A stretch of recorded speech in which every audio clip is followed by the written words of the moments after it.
पिछले भाग में आपने देखा कि अरुण को अपनी गलती का एहसास हो गया। उसने बाघ पिशाच को आजाद कर अपने गांव के लिए एक बड़ी मुसीबत खड़ी कर दी।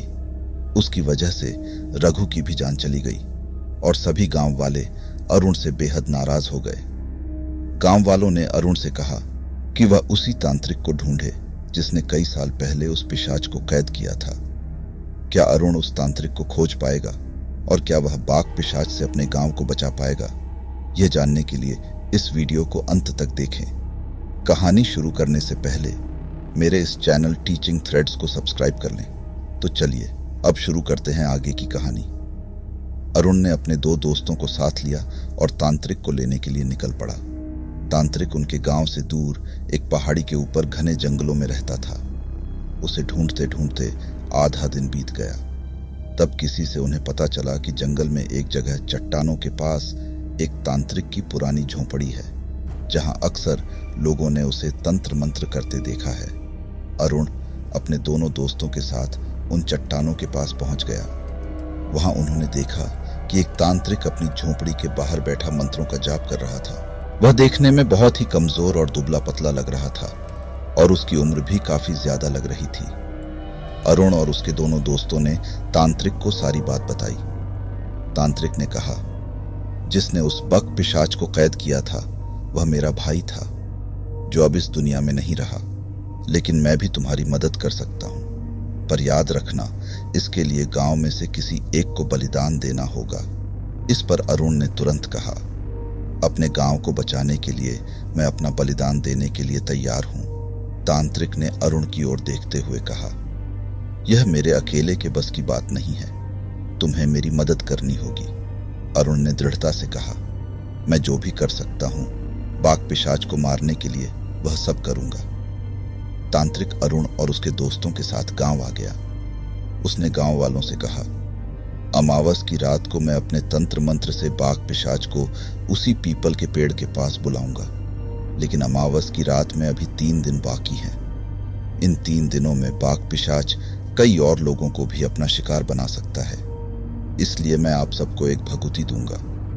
इसे आप लोग अपने घरों के चारों ओर फेंक देना और रात को चाहे कुछ भी हो जाए कोई भी अपने घर से बाहर न निकले। सभी गांव वालों ने तांत्रिक की दी हुई भभूति को अपने घरों के चारों ओर फेंक दिया और रात को घर से बाहर निकलने की हिम्मत नहीं की। बाघ पिशाच का खौफ गांव के लोगों में साफ झलक रहा था। दिन में भी सभी जंगल की ओर जाने से डरने लगे थे। गांव में हर तरफ सन्नाटा पसरा हुआ था।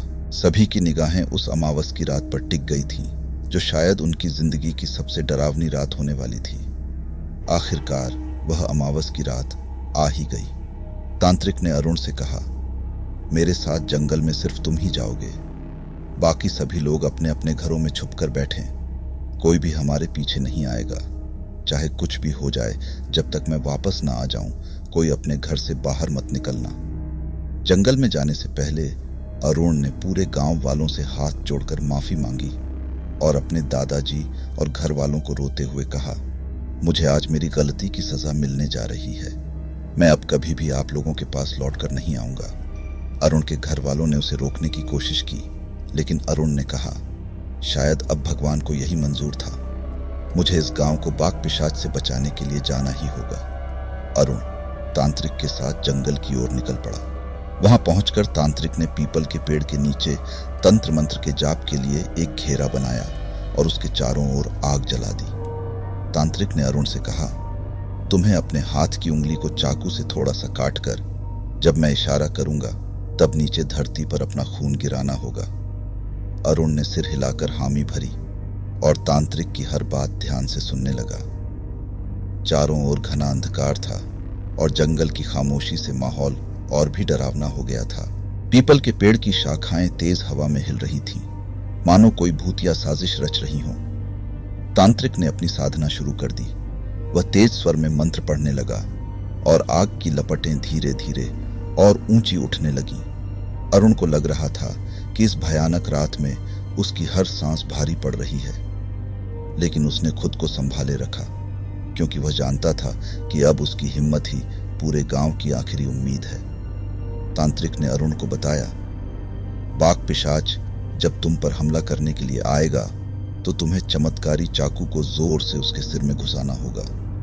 इससे वह तुम्हें मारकर अपने साथ ले जाने की कोशिश करेगा, लेकिन वह मेरी शक्तियों की आग में जल जाएगा और हमेशा के लिए मर जाएगा। लेकिन ध्यान रखना, तुम भी उसके साथ आग में जल जाओगे, क्योंकि वह तुम्हें अपने साथ पकड़ कर ले जाएगा। अरुण को अब पूरी तरह से यकीन हो गया था कि उसका बचना नामुमकिन है, लेकिन उसकी आंखों के सामने रघु की मृतक तस्वीर घूमने लगी, जिसे उसने अपनी गलती की वजह से खो दिया था। अरुण ने मन में ठान लिया कि यही उसका पश्चाताप होगा, जिससे वह अपने गांव वालों की जान हमेशा के लिए बाघ पिशाच से बचा लेगा। अरुण तांत्रिक द्वारा बनाए गए घेरे में खड़ा हो गया और तांत्रिक भी उसी घेरे के अंदर बैठकर तंत्र मंत्र का जाप करने लगा। कुछ ही देर बाद तांत्रिक ने अरुण को इशारा किया। अरुण ने चाकू की मदद से अपनी उंगली में थोड़ा सा कट लगाया और उसके हाथ से खून नीचे जमीन पर गिरने लगा। कुछ ही देर में तांत्रिक और अरुण के चारों ओर और बने घेरे के बाहर एक काले रंग का धुआं घूमने लगा। धुआं तेजी से फैलने लगा और धीरे धीरे उसका आकार बढ़ने लगा।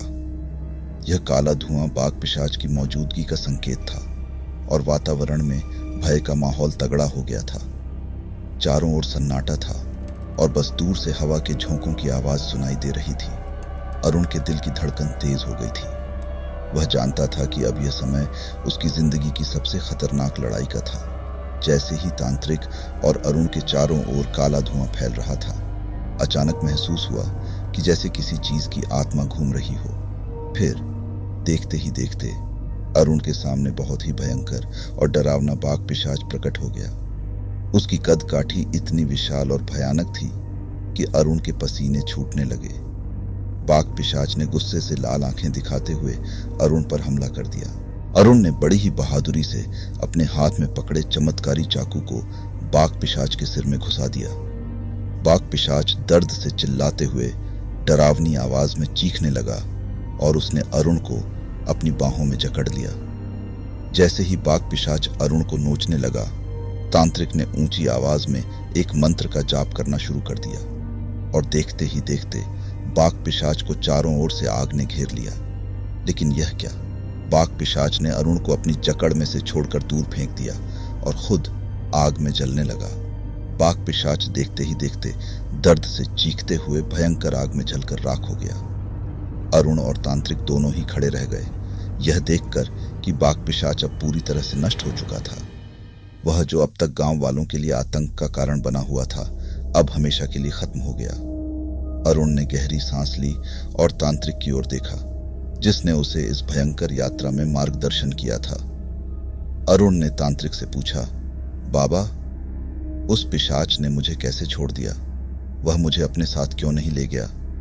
तांत्रिक बाबा ने जवाब दिया, तुमने उसे कितने सालों बाद कैद से आजाद किया था, शायद इसी वजह से उसने तुम्हें छोड़ दिया, वरना बाघ पिशाच किसी न किसी को जरूर मरते वक्त अपने साथ ले जाता है। अरुण ने भगवान का और तांत्रिक का धन्यवाद किया और तांत्रिक के साथ अपने गांव वापस लौट आया। गांव में सभी अरुण को देखकर हैरान थे और फिर तांत्रिक ने सभी को पूरी बात बताई। अब सारे गांव वाले बहुत खुश नजर आ रहे थे और उन्होंने अरुण को उसकी गलती के लिए माफ कर दिया। लेकिन अरुण के मन में अब भी रघु की मौत को लेकर पछतावा था। उसने उस रात कसम खाई कि वह अब से कभी भी बड़ों की बातों को मजाक में नहीं लेगा। तो यह थी बाघ पिशाच की कहानी। हमें इस कहानी से यह सीखने को मिलता है कि हमें बड़ों की बातों का सम्मान करना चाहिए, क्योंकि यह जरूरी नहीं कि हर बात को अंधविश्वास से जोड़कर देखा जाए। अगर इस दुनिया में सकारात्मक ऊर्जा है तो कहीं न कहीं नकारात्मक ऊर्जा भी होगी, इसलिए हर बात में मजाक करना भी सही नहीं होता। अगर आपको यह कहानी पसंद आई हो तो इस वीडियो को लाइक और शेयर कर दें और साथ ही ऐसी और भी डरावनी और रहस्यमयी वीडियो देखने के लिए मेरे चैनल टीचिंग थ्रेड्स को सब्सक्राइब कर लें। मिलते हैं अगली वीडियो में, तब तक के लिए बाय बाय।